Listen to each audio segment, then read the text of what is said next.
Yeah, it's, I don't know. I do like to go to bed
How?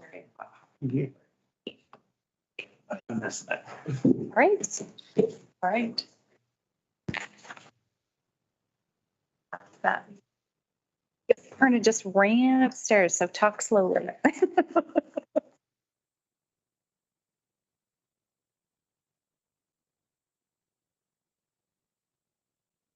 Ready? Yep. Okay, perfect. So first, we're going to read the meeting note, which is that citizens can attend in person in room C, first floor of the Rochester Public Library, or view a live stream of the meeting on the library's YouTube channel, which is youtube.com/user/RochPubLibrary. A recording will be available after the meeting on the city's website, which is rochestermn.gov/agendas. With that, we are going to open public comment period. I did see that we had our clipboard. No names were on it. So I'm going to give it the 10 seconds it deserves, but I don't think we have any public comment today. All right. With that, this meeting will be called to order. We're now going to do roll call. I always want to do it the way we did it on Teams because I think I'm in a virtual setting again. So I'm still going to go through everyone's name, but I want to do it the way I did it virtually. So you can put nay or I. Obviously, you're here. Stephanie. Aye. Steve. Here. Nick. Aye. Molly here. And Antonia, I am also here. I'm still doing it the way I did it on Teams. So with everyone here and we have quorum, this meeting is officially called to order.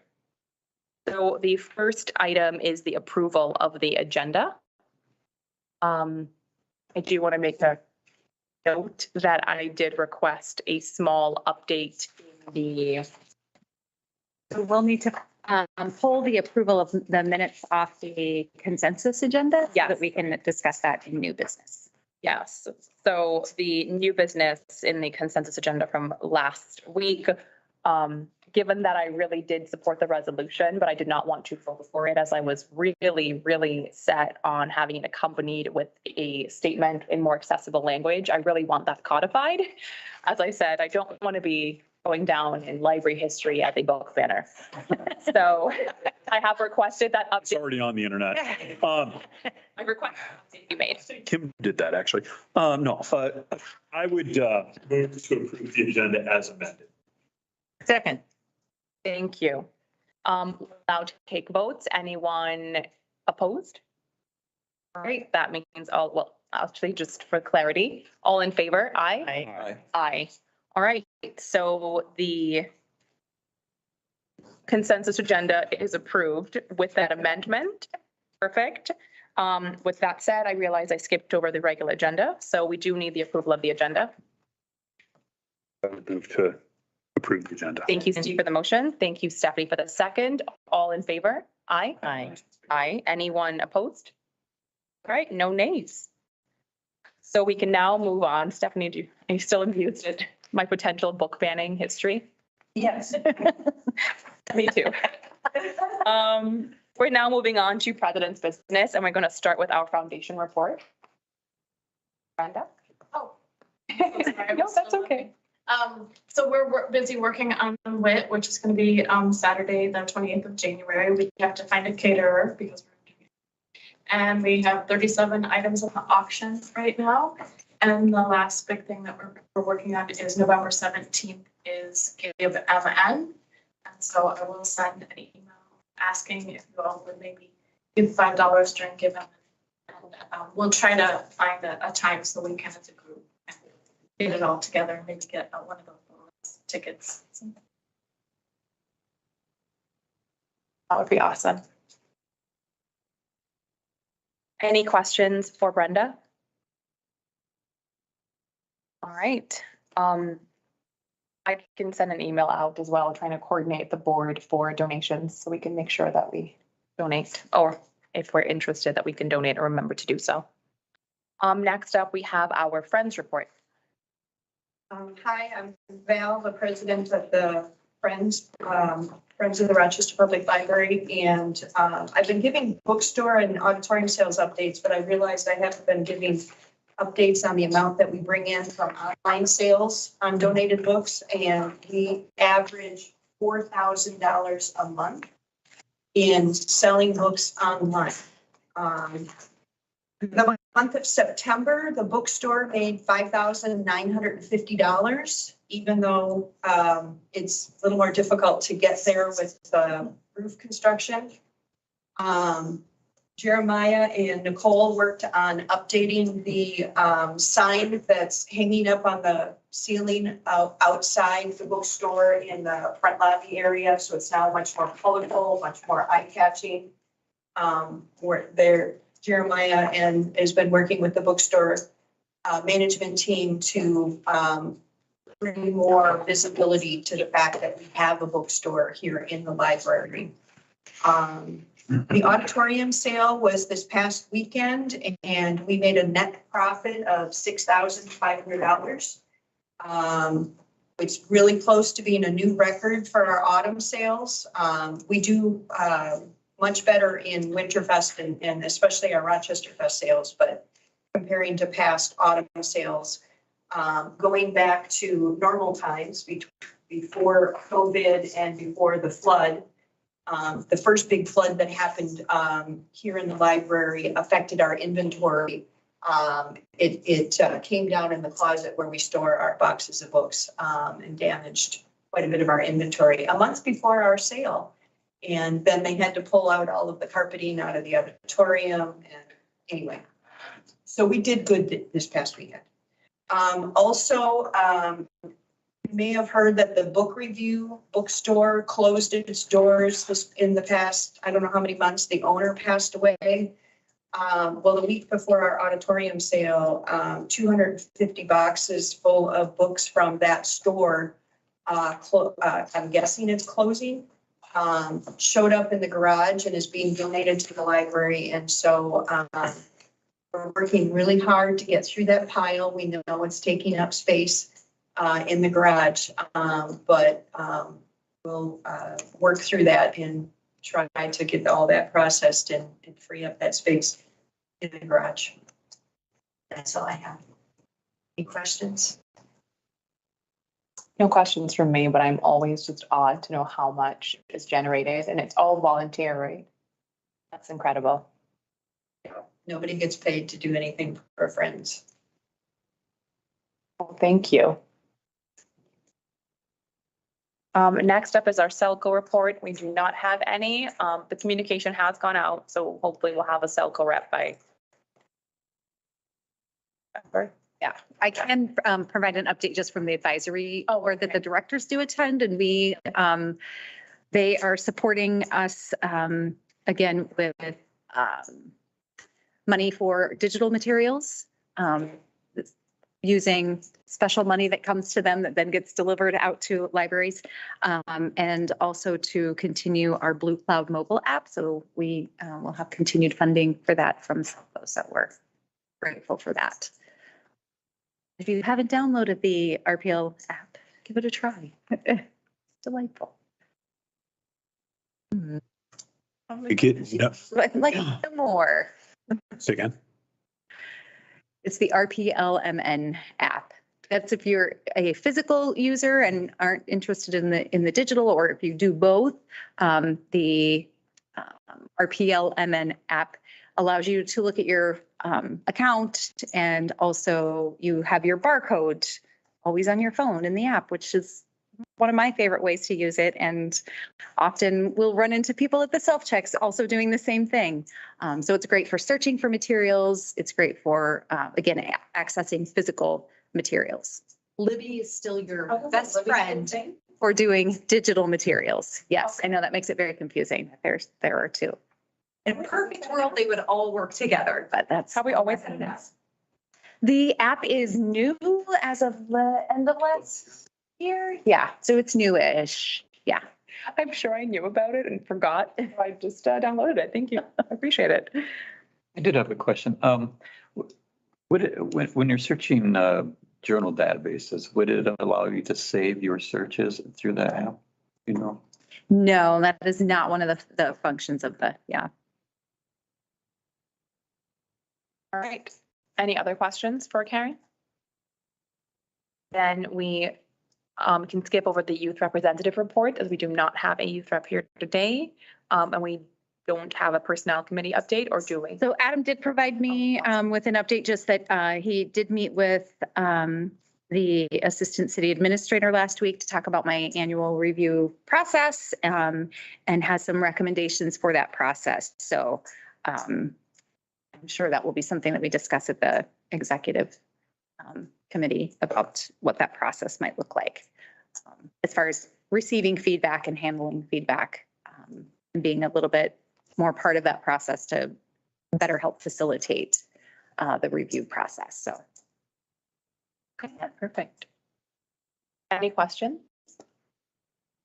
Okay, with that, we can move to item 6F, our outgoing board recognition. So Stephanie, as an outgoing board member, we just want to recognize your service and thank you. And Karen will present you with your certificate of service. Sure, I earned it. You know you were outgoing, right? Just no surprise. Just checking. That's right.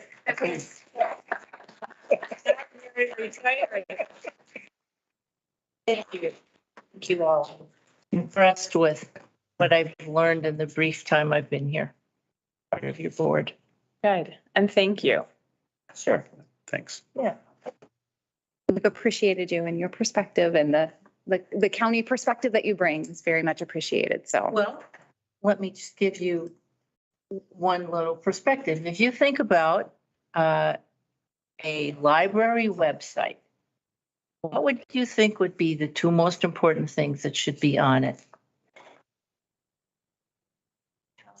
Card catalog. On the opening, the first picture of the website, Oh, the picture? you know, your The opening opening cell screen. phone. Not to be cynical, but a phone number and an address. Hours and a search function. Hours and address, and they're not there.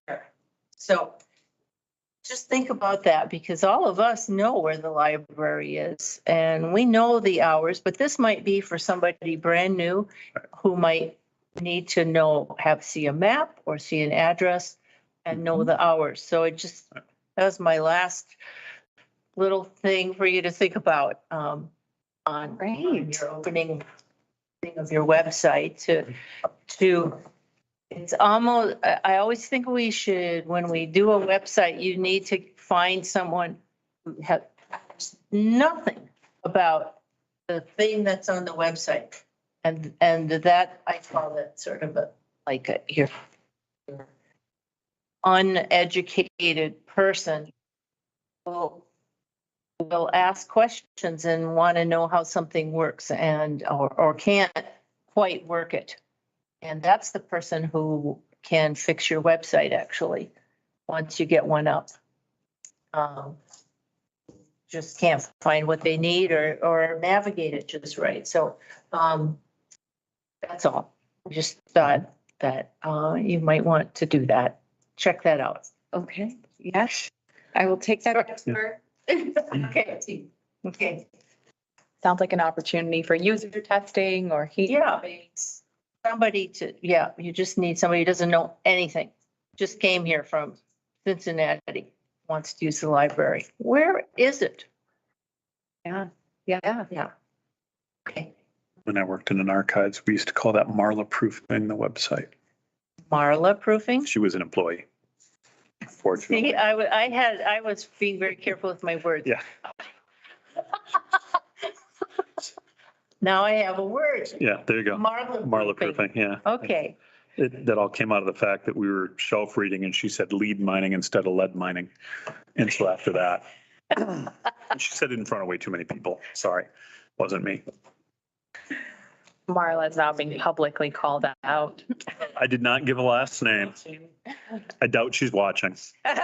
And I would point out she had a 4.0 in high school. She was her high school valedictorian. It was just something about process. So. Well, thank you, everyone. That concludes President's business. We're now going to move on to new business. And we do not have new business. Just a review of the minutes, and will they edit to the September minutes? Yeah, yes. So that is our new business. And actually, if I can go off script for a second with a new business, we will be bringing forth a slate of officers in the November meeting. So I do think if everyone could try and attend that meeting, it'll be critical to establishing library board leadership for 2023. Now we have old business with our freedom to read resolution. Do we need to, with the minutes, do we need to propose the changes to the minutes and then move to approve those minutes with the changes? That's the easiest way. So we want to articulate the specific changes? Yes. the Okay. Specific change that you want to make sure that we get in there. That would be great. I could just tell you what I wanted, and just be done. So the specific portion of the minutes that I'm requesting amending is 7.2 in new business.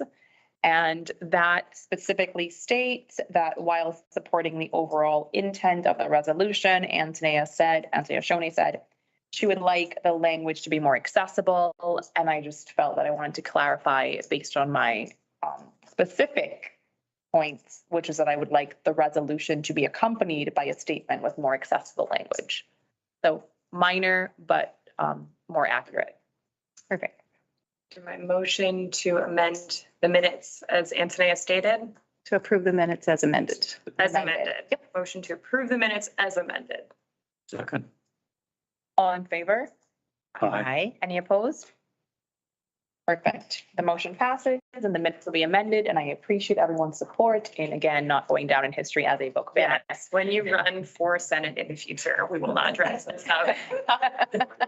It'll come up. Be a spooky picture of you. Spooky voice. With a clipped in picture Yes. of something that I was next to on fire, but books Right. underneath it, yeah. No, I very much, True. very much support the resolution. I wanted to make a point, though, that we don't always have to feel that we have to pass something if we think that it could be perfected or refined, so maybe to my own detriment.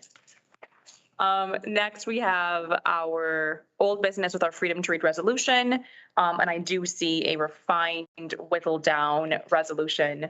Do you want us to read it since it's so short? I would love that. Perfect. So the Rochester Public Library's Board of Trustees supports the library's mission, welcoming all to connect and learn. The board upholds the library's values, including the respect for intellectual freedom, especially as libraries across the nation are facing a rise in book challenges. Whereas RPL has books and materials representing different viewpoints, beliefs, backgrounds, and experiences, and RPL board members uphold the intellectual freedom of community members, and removing materials prevents community members from having important access to information, and the freedom to read is essential to our democracy, and reading is among one of our greatest freedoms. Now, therefore, be it resolved, the library's collection development policy supports intellectual freedom for RPL users, and be it further resolved, the board condemns censorship and book banning in all forms. In my opinion, this is succinct, it's to the point, and I think it's an incredibly effective statement, well, resolution. And I like that last statement. That's very. Yes. I wanted to applaud because I do appreciate, I really think that is a moment for applause because there are lots of challenges happening, and I feel so fortunate, again, that we have a board that really respects our community's right to access information freely. So thank you. We appreciate the return to it for refinement. That's, you know, that's valued, so. So Stephanie, comment? No, I'm waiting to hear what, I was gonna say, are we ready to go into a motion? Because I don't really feel like there's much that can be done. Or do we have any comments or questions or concerns? You make the motion first and then you ask for comments. I move that we accept the Stephanie? resolution. I second. All right, all in favor? Aye. Any opposed? I forgot to say aye. Okay. I am in favor. Perfect, thank you. The motion passes. So our draft resolution is now our resolution. And where will this go? We will work with our communications expert on getting that out and published and shared and for all to see. Yes, perfect. Next, we can move on to our director's informational items with an action plan update. Yes, so I'm going to have Steve throw it on the screen because we are updating this. Again, this is part of the overall citywide action plan, which is new this year that we've been doing this in a shared way across the organization. So we did have one for you in first quarter and in second quarter, and this is the third quarter update. Obviously, it's really, really small, so I apologize. I just wanted you to have a chance to see it before it's then shared at City Council, which it will be in a couple of weeks. Some things to highlight. We continue to make progress and are on target for our KPIs for social worker. So far through September 30th, there have been 177 interactions or points of service with 87 unique people served, again, in that third quarter. Some other highlights, we are continuing to look at our hours and the change in how the change in hours is being, I guess, received in the community. We had long ago thought about doing a post survey, but we're going to go ahead and cancel that and instead look at the data and how people are actually using us, because that is an outcomes measurement as we get better at using things that don't have to be surveyed, including how people are using us. So we've initially had some review of that data, but we'll have an update at the end of the year with that data to share where we're getting our visits per hour. And it really is aligning with what community members said they were interested in. So that's really positive and encouraging. We do see some difference in usage over the summer months with this first pass through of the data, which to me speaks that we really need to heavily market that, because I think there's still lots of folks who just think that in the summer, you have just 4 hours to get to the library. And if you forget about it, then you can't go. So definitely some work to do in that space. But overall, it really aligns with how folks that they like to use the library. We're continuing our work on the book box, a little bit delayed. We had hoped to get this really in place, I think earlier, or at least before the end of this year, but we did have some supply chain issues, and there still are some processes and procedures that need to be identified once the box is actually here and ready for us to start playing with and actually plug into our system. We are estimating an opening in the first quarter of 2023. And the book box, a reminder, that's the book vending machine. Think Redbox, but better. The book box and completely free. You just swipe your library card and access items.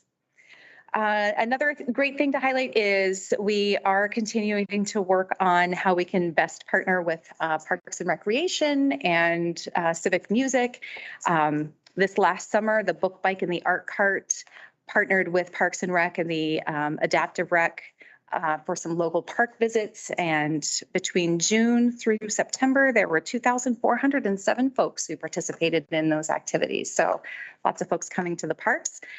We also have some initial plans for partnerships with Threshold Arts and having some events at the Chateau, including a handbells event in December, and then also talking about Pride Prom happening at the Chateau. How exciting in 2023. A hand what? Handbells. Oh, handbells. Yes. Yeah. So questions, I can certainly send this out so you can not have to squint at the screen, but just wanted to See it. give you some highlights of the things that are happening and that we're working on. I'm very excited to see all the programming that the library is able to do again out in the community. I know that's been very hard during COVID to limit what you could do. So I hope that the team is excited. Yeah, absolutely. And we, of course, are still, balancing the high priority that we're really leaning well into is that being open 7 days a week and just being that space where people can come in and talk to staff and get their materials and have a place to be. And that definitely has shown as far as being the biggest thing that we're offering that people are really resonating is having that space and that access to materials. So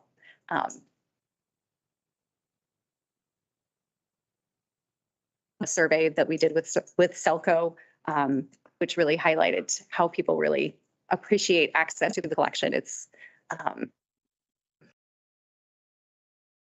very refreshing, whether they're in physical or digital format. They really appreciate those. So, any other questions or comments?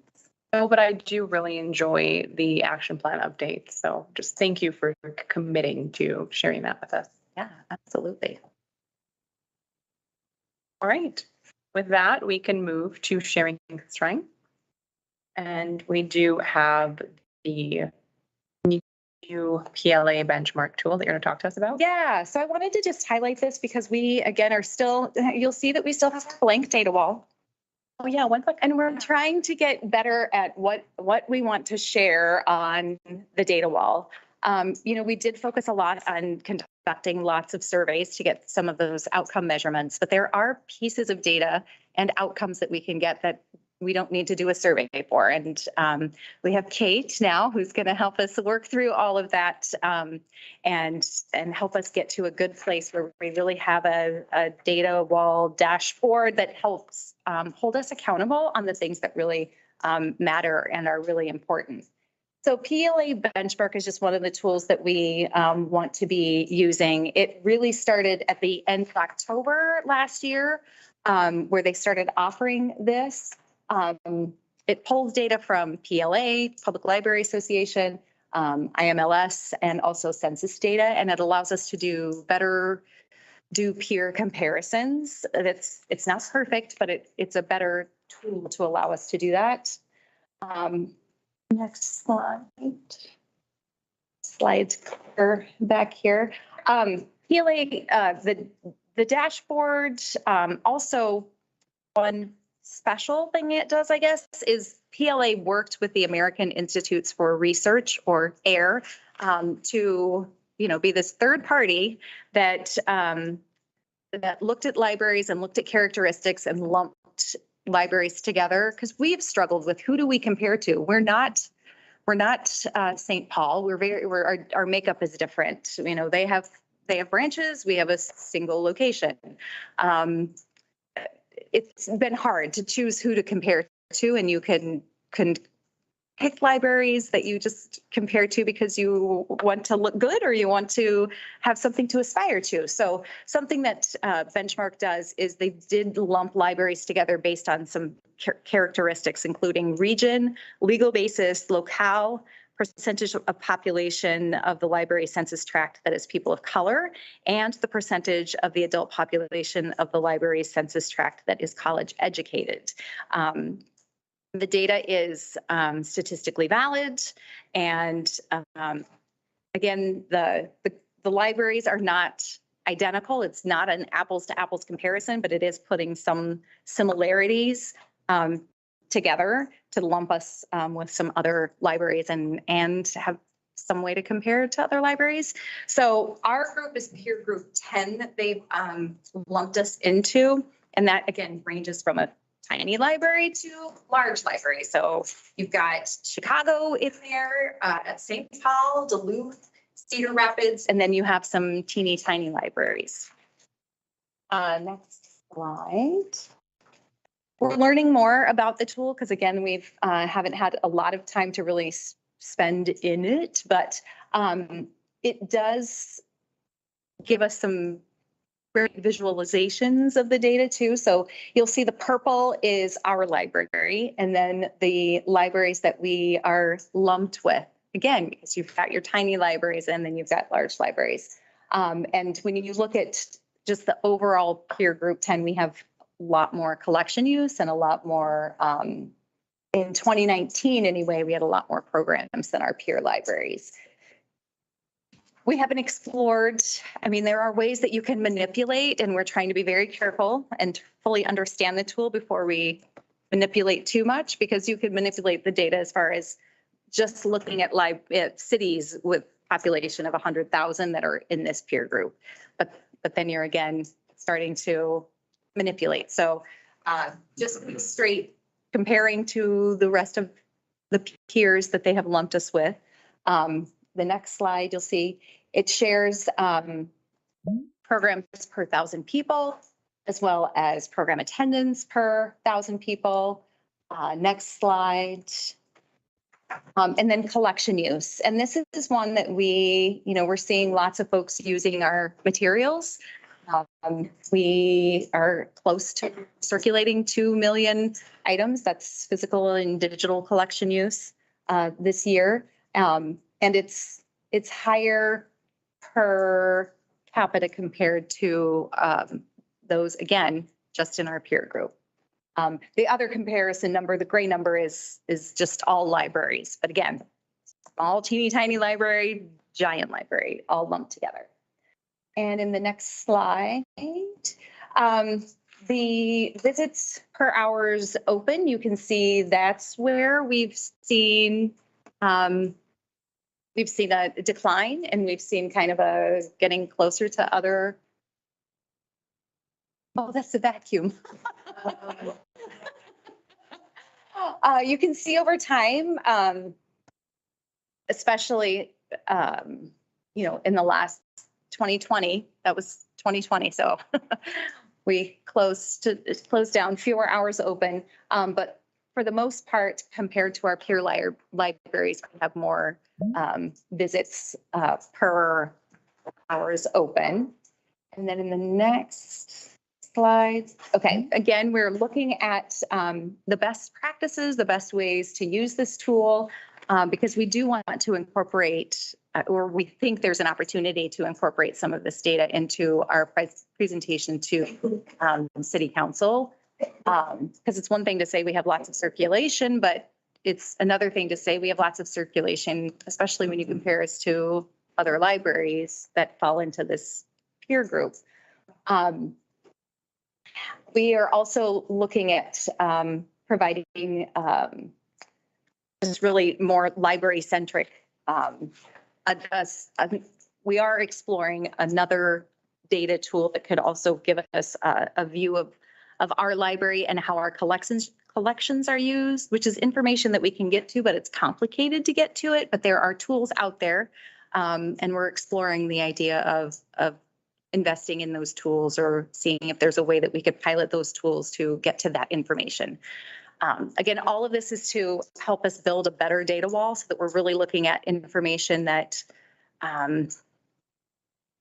shows that we're moving the needle or where that needle is moving. If it's, if our collection is going up, I think that's important information that the board would like to know. Or if we're seeing a higher percentage of children's material use, physical use, I think that's important information. So all of that to say we're working to build a better wall, but it is taking time. And just wanted to highlight one of the ways that we're hoping that we can build that better wall. So, because there have been some questions even just in conversations where you all or others have said, well, what about this?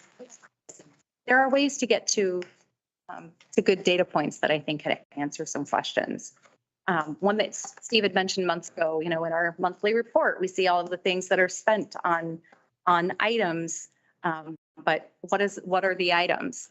And really the best way to look at it is what was added in the month. And this other tool that we're looking at would give us a nice, easy to pull snapshot of, okay, we spent or added X number of items in the juvenile nonfiction, or 2 CDs that we added, or X number of DVDs. So we think those will really give us a better way to see where we're moving and making progress. I have a question. Do you have some idea about how the other libraries in our 10 group that you call this want to use the information they get? So not it is a paid part of PLA. So, it's a nominal $400 a year subscription. It's not like a budget buster, but not every library is paying for it. So, but that is libraries like to share exactly how they're using these tools. So that is a very excellent idea for me to reach out to others who have probably been using this since it came out right in October of last year and are using it well. So thank you for that idea. I'm kind of curious about how they put the group together. You said from tiny library to a big library, as opposed to trying to match us with, we can't find a very exact match, but with libraries that are not tiny and that are not big, something like, a group that would include Duluth, St. Cloud, Mankato, as opposed to just from little tiny to big. And there is, so the very nice thing about this is you can create your own peer group. You can say, I want to look at us compared to Duluth, St. Paul, So you Minneapolis. pull it out of the. We can actually make our own group and Even if it see those characteristics. Libraries that are relatively similar in population to Rochester, and then go from and use that data. Yeah. You could do that. Is this used nationwide? So it is new, and it's I'm sure PLA would like it to be used nationwide. Not yet. But I think because it's fairly new and there's a cost, I know there are some libraries that would not be able to afford using this tool at all. It would be a budget buster. So again, exploring the best ways to use it and seeing, where the most value. Yeah, I would think there are some things that would be valuable if you could compare them with relatively close population size libraries. And others that would be good for, the whole gamut of things.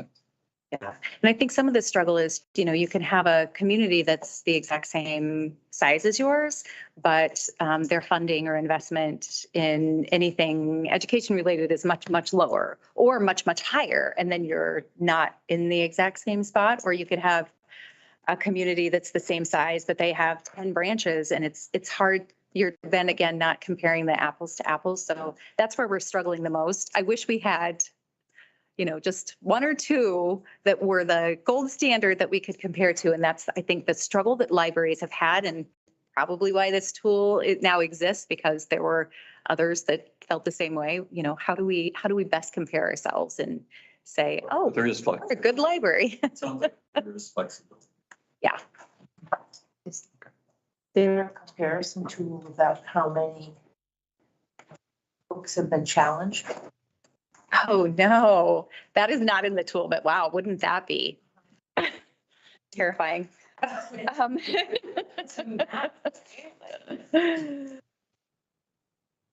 Yeah.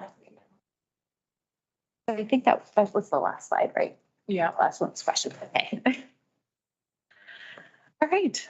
So that's what I had on that. Any other questions or comments? I love or ideas or pieces of information that you can think of. And it doesn't even have to be here. You can shoot me an email and say, gosh, I'm really curious about XYZ.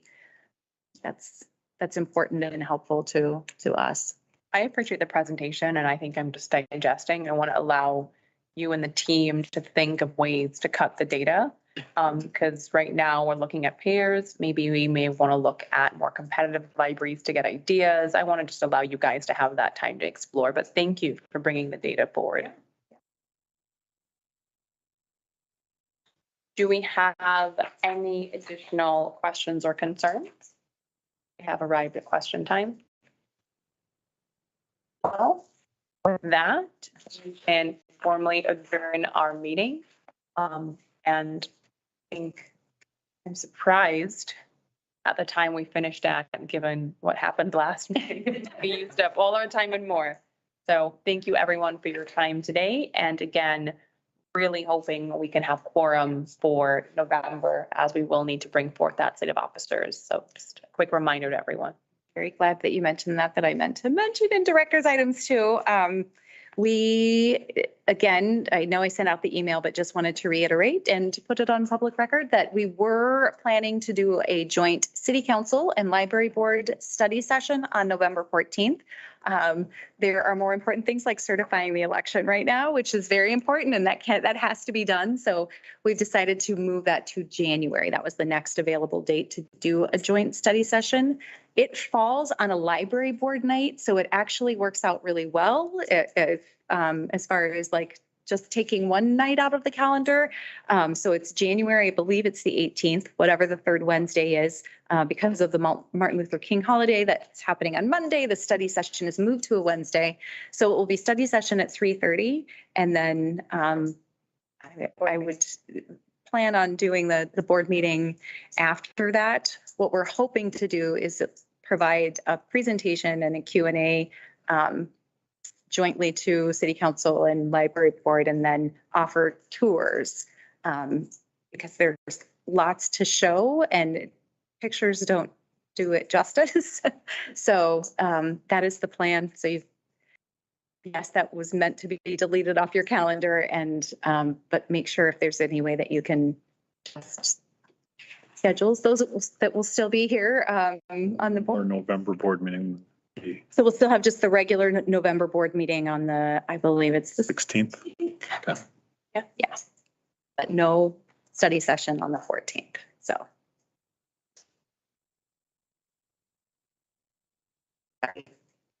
Now you're ready to adjourn. All right, we can officially adjourn today's meeting. This meeting is officially adjourned. Thank you everyone for your time. And I think we have to make a motion to adjourn. oh gosh. Also, can I just add in that we probably need a recap on Robert's rules, because to be honest, we have not really used it. It's been like a loose guideline. So that might be valuable if that's